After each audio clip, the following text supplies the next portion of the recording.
The NBA has changed a lot so far this decade after the 2010s were an era where super teams were reigning supreme. The 2020s have arguably brought more parity than the league has ever seen, which has been awesome from a fan perspective, and we're seeing more homegrown contenders built through the draft than ever before.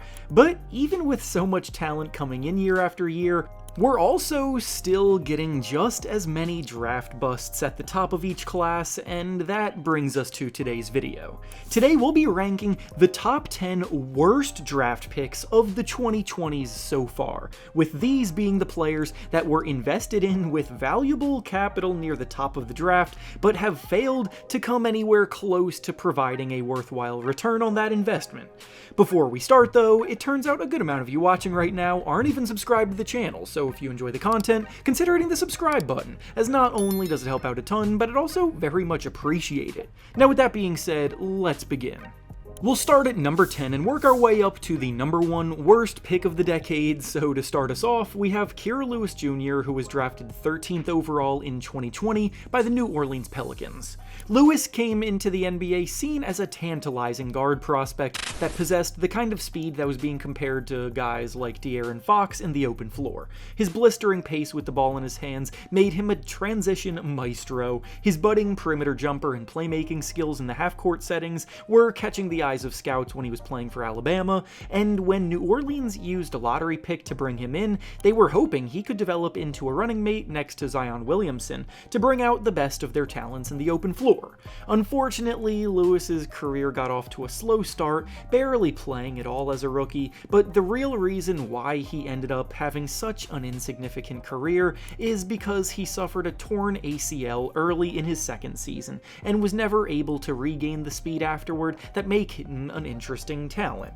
The Pelicans ended up dumping him in a trade to the Pacers for cash considerations, and after that, he would be traded a few more times before getting waived and failing to sign a second NBA contract. He's currently playing in the G League, playing for the Wizards affiliate the Capital City Go-Go, but the mediocre averages of 13 points and 5 assists per game that he's putting up on subpar shooting splits down there make his NBA dreams seem to be dead already. Next up, the 9th worst pick of the decade so far was when the Orlando Magic selected Jett Howard 11th overall in 2023. The thing about this pick is that immediately in the moment, the majority of fans were shocked because it felt like a huge reach at the time, and now with Howard starting his 3rd season with Orlando, hindsight is telling us that we were correct. Howard still, at no point in his career, has even been a consistent part of the Magic's rotation, let alone given them anything to get excited about, and for a lottery pick, that's pretty unexcusable. When Howard was a prospect coming out of Michigan, he was viewed as a potential secondary scoring threat with some tough shot-making skills and competence from all 3 levels. So basically, the Magic viewed him as a potential piece to improve their historically bad offense. The issue, though, is that Howard's game has just not been able to translate at all, and when you're expected to be a score-first guy but can't score against NBA-level defenders, you become pretty useless pretty quickly. Howard didn't even manage to shoot above 37% from the field in either of his first 2 years. He also shot below 30% from 3 both seasons, and now in year 3, he is once again finding himself sitting at the end of Orlando's bench, out of the rotation. So all in all, he wasn't even someone who was expected to be great at the time of the draft, with most fans viewing him as a reach on draft night, and for him to then drastically underperform the already low expectations that were put on him make him a mess of a lottery pick, especially when a player like Derek Lively was selected right after him that year.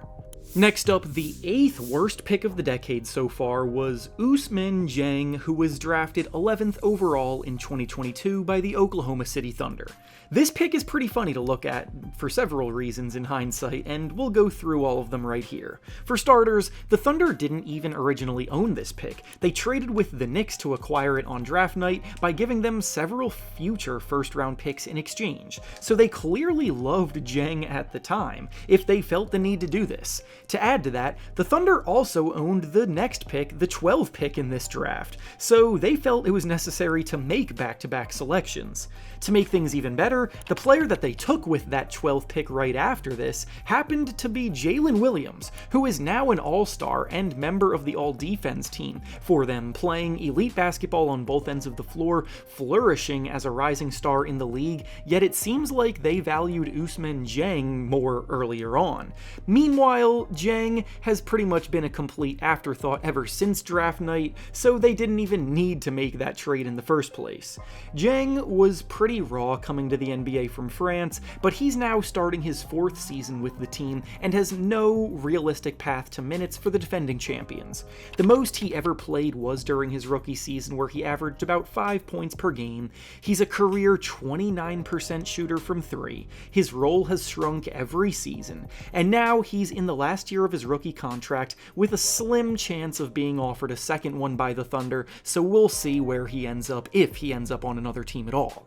Next up, the 7th worst pick of the decade so far is Kobe Bufkin being selected 15th overall by the Atlanta Hawks in 2023. Bufkin was taken in the middle of the first round that year, expected to be able to take some pressure off of Trae Young's shoulders in the playmaking department to hopefully develop into a reliable backup point guard. What's crazy is that Bufkin was actually teammates with Jet Howard at Michigan, so I promise I'm not a Michigan hater or anything, they just happened to produce 2 of the worst draft picks in recent history. Bufkin's NBA career has admittedly been plagued by injury, as he missed a ton of time as a rookie due to a toe and thumb injury, and then in his second season he once again was shut down for the year after playing just 10 games because of a shoulder injury. It's tough to hold him accountable for all of this misfortune when that's the reality of what he's been dealt, but it's also hard to buy into a player this injury prone when he's also been flat out bad in the games that he has been able to play. Through 2 seasons, he has averaged just 5 points and 2 assists per game, shooting an abysmal 37% from the field and 22% from 3. He can't defend anybody. The Hawks have clearly already given up on him after trading him to the Brooklyn Nets for cash considerations, and then the Nets also waived him right before the start of this season, so he is currently unemployed in just his 3rd year. Next up, the 6th worst draft pick of the decade so far was the Utah Jazz selecting Cody Williams 10th overall in 2024. I know Williams is only in the 2nd year of his career, but I just couldn't be more out on him as a player, and don't think he ever even had the talent to be considered in the lottery, let alone a top 10 pick where he was taken. If he wasn't related to Thunder star Jalen Williams, he never would have been hyped up the way that he has been, and now he's in a position where he's fighting for his spot in the league in general in just year 2. I made a full video about Cody Williams' rookie year last season where I was labeling him as one of the worst rookies we've ever seen, and I do stand by what I said, but to summarize, he literally had one of the worst seasons ever from someone who played over 20 minutes per game. Not everybody plays 21 minutes a night right away, so of course I wasn't factoring in the rookies that barely played right away, but of the players that got consistent minutes throughout history, Williams was dreadful comparatively. He either ranked dead last or in the bottom 10 of the entire NBA last year in every single advanced impact metric. He shot historically bad inside and out, shooting 32% from the field and 26% from 3. He was a terrible defender despite having the length and physical tools to hypothetically contribute on that end, and now to start off his 2nd season, he's not even in the Jazz's rotation. A Jazz team, mind you, that is still rebuilding, so if he can't even stick in the rotation of a group projected to finish near the bottom of the standings, I don't know where he could go to even try to rejuvenate his career. Next up, the 5th worst draft pick of the decade so far was the Atlanta Hawks selecting AJ Griffin with the 16th pick in 2022. The Hawks have really had some awful luck in recent years with their picks in back-to-back drafts panning out to be absolutely nothing. This one may be the most unpredictable outcome of all though, because even though Griffin didn't exactly get off to an elite start in the NBA as a rookie, his play on the court was still solid, and it's not even why he lands on the list today. In his rookie season, he actually gave Atlanta some pretty good minutes, mostly off the bench, putting up about 9 points per game, shooting 47% from the field and 39% from three, all while defending hard, moving well without the ball, and excelling in his role. He was very much on track to be a valuable two-way role player at minimum, but then out of nowhere, early in his second season, he quit the game of basketball altogether in order to dedicate himself to his religion and become a full-time minister. Of course, he's free to follow whatever path his heart desires, and I'm happy that he found his true calling, but the decision absolutely stung the Hawks franchise in a big way, and there was nothing they could have even done about it. Nobody could have predicted their impactful first-round pick would walk away from the sport altogether like that, and yet now in hindsight, that selection was a complete waste. Next up, the fourth worst draft pick of the decade so far was when the Charlotte Hornets selected James Bouknight 11th overall in 2021. Bouknight came out of UConn looking like a dominant volume scorer in the making, as he dropped 40 points early on that freshman season, but he also struggled with injuries at UConn, and by the end of his collegiate career he had only played 15 games. He also wasn't even that efficient in college, shooting just 29% from three that year, but most people looked past that because of how impressive his tape was, and because of the injury that he suffered being used as an excuse. Well, after being drafted by Charlotte, the hope was that he could become a dynamic scoring threat to pair with LaMelo Ball's playmaking talent in the backcourt, but Bouknight struggled to even make his way onto the court most nights, and when he did, it turns out we should not have overlooked those efficiency issues. As a rookie, he largely only played in garbage time. In his second season, he played more, but just stunk shooting the ball across the board, and the team basically gave up on him in year 3, waiving him by the trade deadline. What also made matters worse is that Bouknight had some off-the-court issues, including being arrested for driving while intoxicated, and problems with the law are never a good sign for a player who is also struggling on the court. No team is going to want to take on that kind of headache, so Bouknight is now playing in the G League with a slim chance of returning to the big leagues. Next up, the third worst draft pick of the 2020s so far was the Golden State Warriors drafting James Wiseman 2nd overall in 2020. Wiseman was looked at as the next all-time great center talent at the time, standing at 7 feet tall with a gargantuan wingspan, the ability to jump out the gym, and all of the things that pass the eye test. It's also true that Wiseman was one of the biggest mysteries as a prospect we've seen in recent history, as he dropped out of Memphis after having played just 3 games in college for them because of some disputes with the NCAA, so he chose to prepare for the draft on his own for the remainder of that year.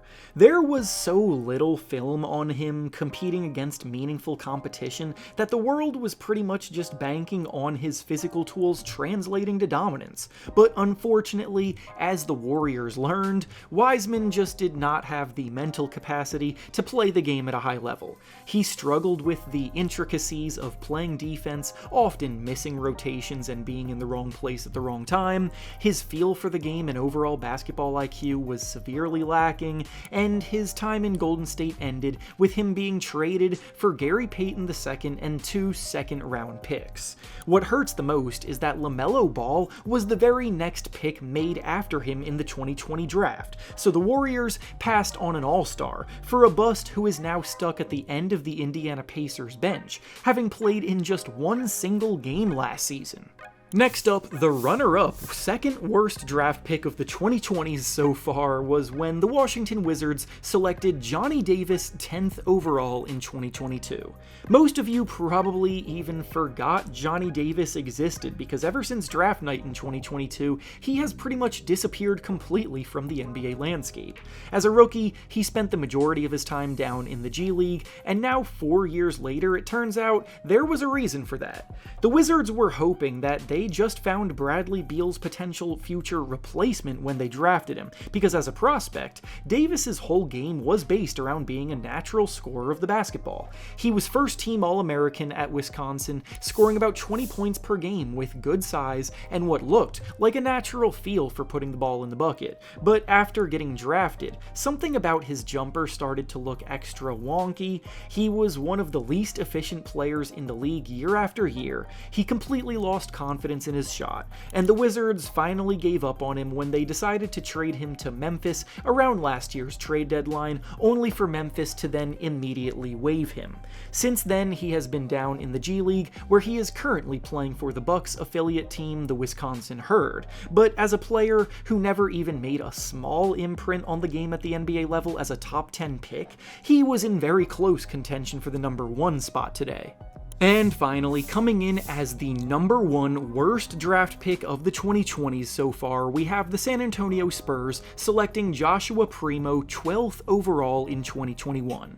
The Josh Primo situation is a terrible combination of a terrible player also doing terrible things off the court to set himself back even further than his horrific play was already doing. To add to it, he too was viewed as a pretty big reach on draft night, with no mock drafts really having Primo even in the consideration to be selected in the lottery at the time, so the Spurs were reaching quite a bit when they took him 12th. As a rookie, he was playing a lot because the Spurs were tanking and they were giving all of their young guys the room to play freely and grow their games, but Primo was averaging just 6 points in 20 minutes of playing time per game, shooting just 37% from the field and 30% from 3. He may be 6'6", but he was also incredibly thin, so he was being taken advantage of on defense by stronger and more physical players, and the Spurs were 5 points worse per 100 possessions with Primo on the floor. Then, at the start of his second season in the league, news broke that Primo was being waived by the team, and the next day it was revealed that it was because Primo and the Spurs were being sued by one of the team's sports psychologists because Primo was allegedly exposing himself to several women. Since that point, Primo has played in just 6 total NBA games, but is currently without a team for good reason. Moral of the story, Primo was a bad basketball player and an even worse person, and karma hit him hard, making him the worst pick of the decade to this point. And with that being said, that's all I have for you today. Make sure to like the video, subscribe to the channel, and comment down below what you think of these terrible draft picks. Thanks for watching, and I'll see you all next time.